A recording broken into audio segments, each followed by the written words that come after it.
So hi, my loves. We're going to be talking about my experience, first time having a womb healing session.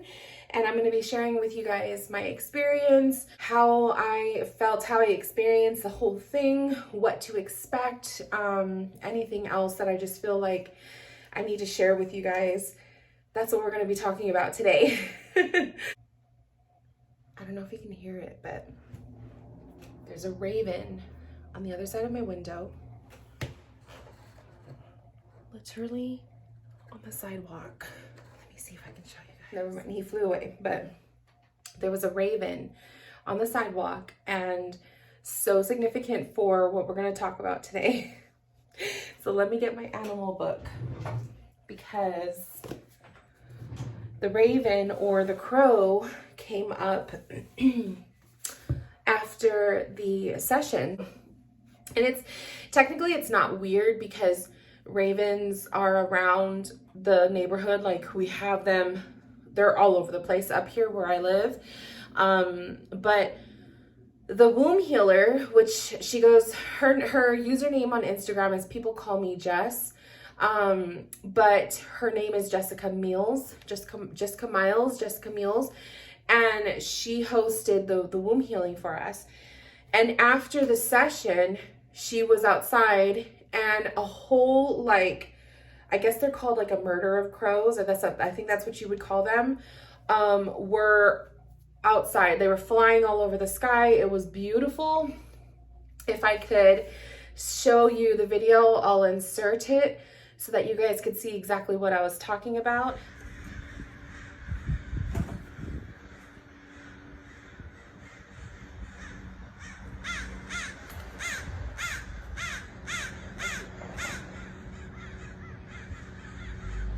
It was such a crazy experience and so beautiful. But let's talk about the raven spirit animal name, the spirit animal message of the raven. So there's one for the crow, there's one for the raven. So the crow says, "You're on the verge of manifesting something you've been working toward for a while. Be very watchful over the next couple of days for any clear omens or signs that will guide you and teach you. Expect a big change very soon. You've noticed something that is out of balance or an injustice that hasn't been addressed, and it is important to speak up about it. You're about to get a glimpse into some future events that might affect you directly." So let's see for the raven, the message for the raven. "Magic is in the air, and something special is about to happen. Pay attention to dreams and visions, especially colorful and powerful ones, as these are indicative of prophecy. In any undertaking or in any relationship, be very clear as to what your intentions are, because whatever they are, that is what will manifest. You're gradually shape-shifting to a more confident, powerful, and spiritually based you that will continue to emerge the more you let go of your old self. You will observe an increasing number of synchronistic events over the next few days. So just notice these, appreciate them, and don't try to figure them out." I love that. I love that, because I feel like that's so significant for just, I'm about to like turn on the camera and talk about the womb healing, and then the raven is literally outside my window singing. So when I see signs like that, it just kind of adds to the whole experience, but it also validates to me that spirit is truly doing some work in my life. So super excited. If anyone was curious, the book I'm using is The Pocket Guide to Spirit Animals by Stephen Farmer. I just picked this up at Barnes & Noble one day, and I use this all the time, especially in sessions. I brewed some tea. I just felt like something hot to drink would be perfect for this conversation. It was recommended to us prior to the womb healing to have something warm to drink. It's soothing, it's calming. And so let's talk about the womb healing.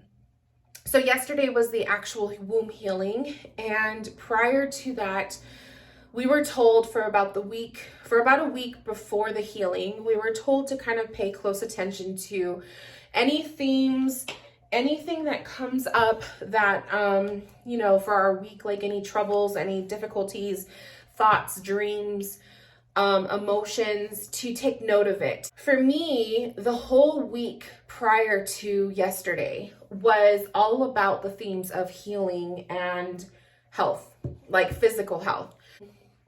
My main focus for the womb healing was to not only obviously heal my womb space and to bring back the menstrual cycle, but there's also this focus of me wanting to take better care of my health and to pay more attention to my body and what my body is telling me. So it's no coincidence that last week or the week prior to this womb healing, that my tooth, so I was eating popcorn like a couple days ago, and you know how like sometimes the kernels get stuck, they get stuck in between the teeth. So there was a kernel that got stuck, got wedged in between two teeth, and it hurt, like it freaking hurt.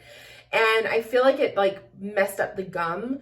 And there was a part of me that was like worried that what if there's still a piece of kernel left? Because after I flossed and stuff, I got it out, but it still kind of felt funny. So I was all nervous that like, oh my gosh, what if I still have a piece of the kernel stuck in there and it's gonna get infected? And pretty much like this whole portion of my mouth was hurting me, it was aching. Took that as a sign that it's now time to get back into the groove of getting my doctor's appointments in order. My husband and I moved up here in 2019. So January 2019, we moved into this house, and it's an hour away from where we grew up, and all of our doctors and dentists and everything, it's an hour away. So typically you find a new dentist, you find new doctors. Well, not shortly after, but a year later, he went into the academy, he was doing his thing, 7 months, and then boom, like a couple months after that, COVID hit. So it was just kind of like procrastination, the pandemic, more procrastination, and here we are 3 years later. And I had this whole popcorn incident, and I'm just like, I need to start going back to the doctor. Literally, I made the appointment the day after I called. That's how like synchronistic everything was. So I called up the dentist office, they took down my insurance information, and then the lady told me that they accept our insurance and they had an appointment as soon as the next day. So meant to be. I went to the dentist, they checked out my teeth, they did the x-rays, they did all of that, and 3 years of not going to the dentist, I had 0 cavities. I literally could not believe it.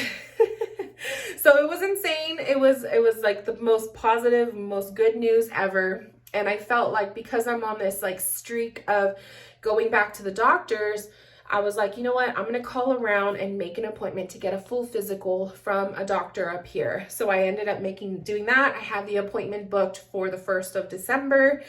And it just feels really good to get back into the groove, the swing of just getting the doctor visits and all that stuff. So that jump started the whole me just kind of getting back into the groove of facing some fears. I do have fears of going to the doctor. I don't like going. I just get so worked up over it. I just become hyper aware of everything, and it's just a thing for me. So being able to face my fears this week and make appointments and do the things that I needed to do really kind of helped me feel a bit better.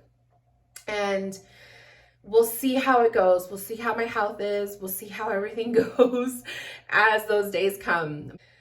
That was a big theme for me that came up this week. And I realized this has to do a lot with the womb healing. The womb healing is not just about the womb. It's not just about that. It's about the sacral. It's about the roots. It's about being rooted and grounded in your life, your connections to creativity, your connections to yourself, your passions, your motivations.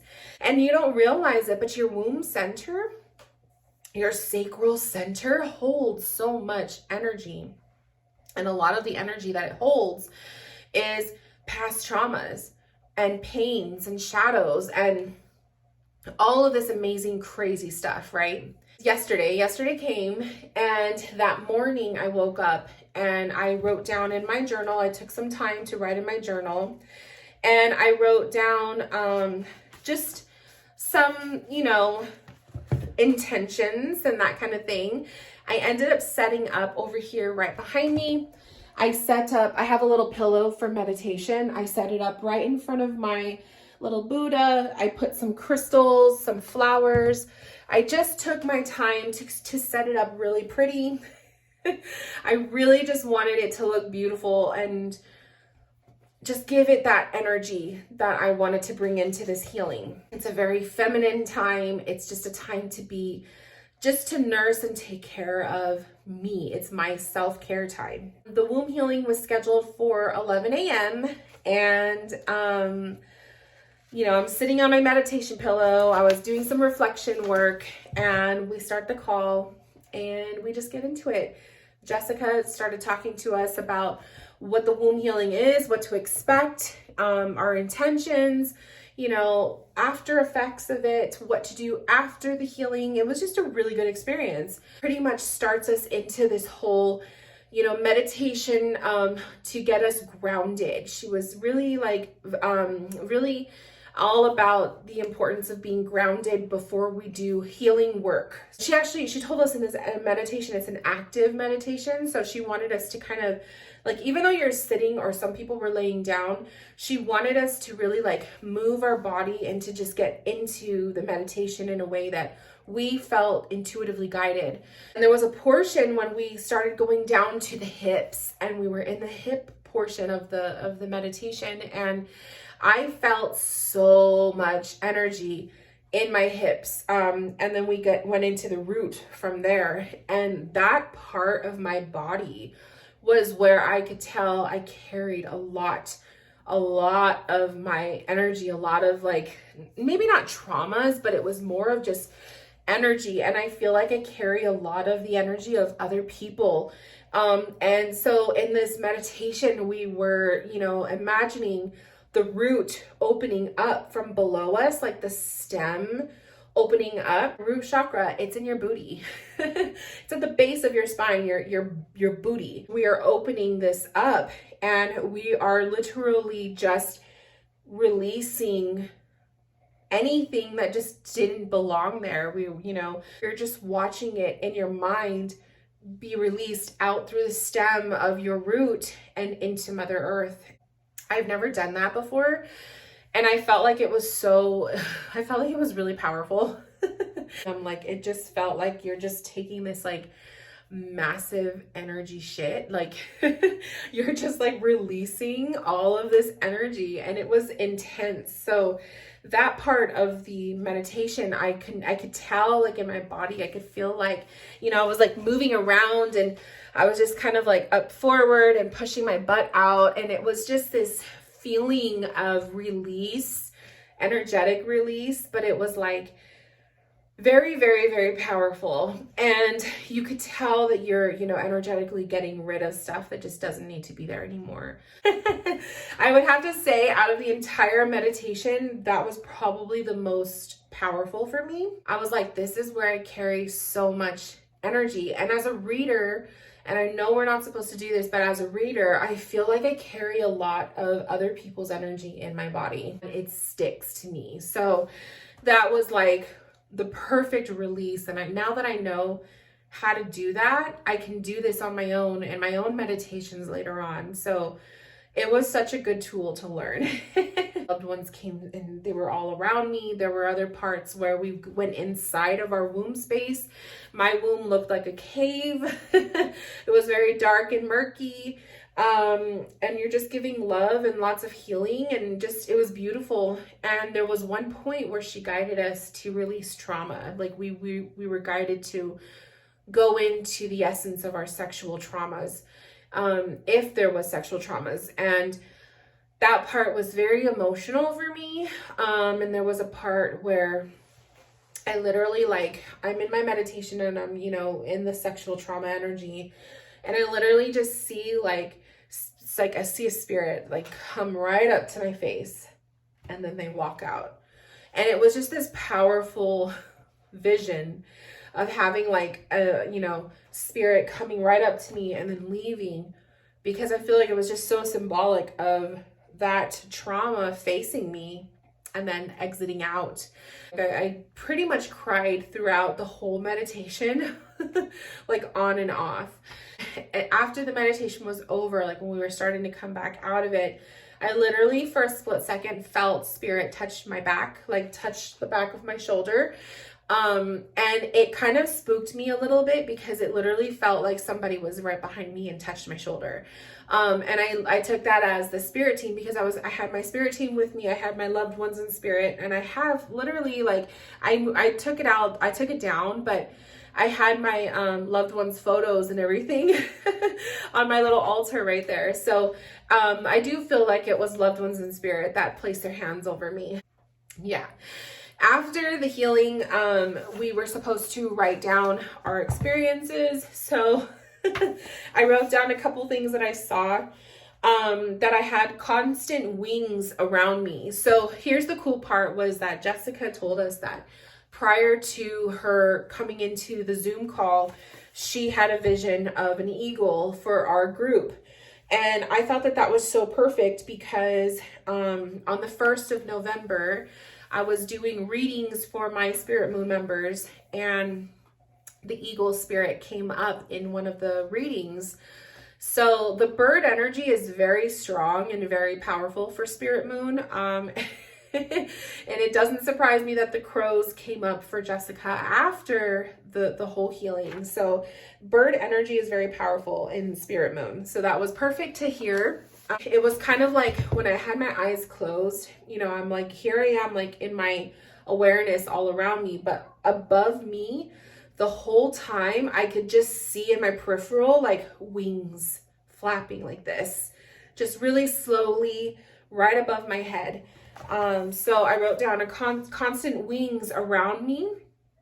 Right above me, saw spirit leave me from my past traumas. And then I had my ancestors say, "We got you, baby." So there was a message that I got from them telling me that they got me, that they were holding space for me. I wrote down so much released from my tailbone, reds and browns. I had intense knee pain. So I could tell that a lot of the energy that I was like kind of holding in me is in my knees as well. Oh, and then the scarab beetle appeared. So we also were going up into our higher chakras. The majority of the healing was in our lower chakras, but we also went up into the higher chakras. And when we opened up our crown and our third eye, the scarab beetle, this yellow not yellow, it was green scarab beetle, was like right here. So I felt like that was super significant. And now that I read my notes, I'm like, ooh, I got to go in and investigate a little bit more. And then the post healing, I took some notes on stuff that Jessica told us. She just gave us kind of like some meditations to do, some activities, foods to eat, just kind of like her own personal guidance for what to do following a healing. My experience after the healing, I was like very relaxed. So once it was all over and stuff, I went to lay down, and Jessica told us to kind of be in our divine feminine that day, or even a couple days after, just to give your body time to kind of recuperate, but also be in your feminine, like take it slow, be in your emotions, be in your feeling, you know, all of that. I was like on a really good energy. My whole energy was just calm and relaxed. My husband took my blood pressure, and I wanted to know because my blood pressure was a little bit high during the dentist visit. And he bought one of those blood pressure machine thingies. So I told him to take my blood pressure right now because it was probably like 10 minutes. I had just gotten out of the meditation. So he took it, and my blood pressure was literally like, there's like the perfect, and then there's like right below it. Mine was like right below perfect. So I was hella relaxed. About 2 to 3 hours after the meditation, I finally got really sleepy. So I curled up in bed and I literally took a nap for about an hour and a half. And it was the best nap ever. I don't even think I dreamed. just kind of like that feeling of like there was no worries, nothing to worry about, nothing to be afraid of, nothing to stress about. I was just in a total peace. We were talking in the group chat, and a lot of us had a craving for meat. So it was kind of funny because obviously, I guess when you work with ancestor energy and you're just in the, you know, in this healing, Jessica had said that sometimes craving meats it's a thing. So a lot of us were craving meat. It was pretty crazy. Prior to going into the meeting, we were talking about, a lot of us were feeling cramps. So some of us were feeling like the cramps were as if we were about to start our periods. And it's funny because as soon as Jessica came into the room, she told us that feeling like you're about to start your period or having cramps is actually normal. So it was almost like your body just kind of knows what it was about to go through, and the whole crampy feeling was totally there. After the healing, I didn't have the crampy feeling or anything like that. I was just in a state of peace and just feeling the most grounded that I've ever felt. I always work in the upper chakras. I very rarely work in the lower chakras. And so this healing really kind of showed me how important it is to work with the lower chakras. I definitely want to go into the lower chakras, and I have a brown intention candle. So I put some herbs in it. I set an intention for it. And I'm just like, I really want to get focused. I'm wearing orange today. Like, I really want to focus on the lower chakras. So that's what I'm going to do. Even my tea, it has hibiscus in it. So it's very red, and just, I'm trying to be very intentional with everything that I'm doing for the next couple of days, because that's what was recommended to us. So yeah, just totally getting into this whole energy, and I love it. So obsessed. I love it. So that's pretty much my whole experience. I didn't want to go too deep into it because I don't want to kind of reveal too much. Like, I have, you know, there was certain specific intentions that I placed for myself, but I think I'm going to leave that just for myself. Yeah, I don't want to get too deep into it, but I hope you guys enjoyed. I hope you guys give yourself a chance to have a womb healing, try the experience, especially if you've been called to do so. I do recommend going to somebody that you trust. My womb healing experience was virtual, but I'm sure that there are in-person healings that you can do. And in fact, I would love to experience this in person. I'm pretty sure it would even be 10 times stronger. But the virtual experience was just as powerful. So yeah. Anyways, my loves, I don't want this video to be super long, so I am going to go. Thank you guys for being here and enjoying my story. And if you've ever had a womb healing, let me know. Leave a comment below. Tell me, how was your experience? Did you enjoy it? Would you do it again? Did you notice any changes in your body afterwards? Let me know. And yeah, take care, and I will talk to you guys soon. Bye, my loves.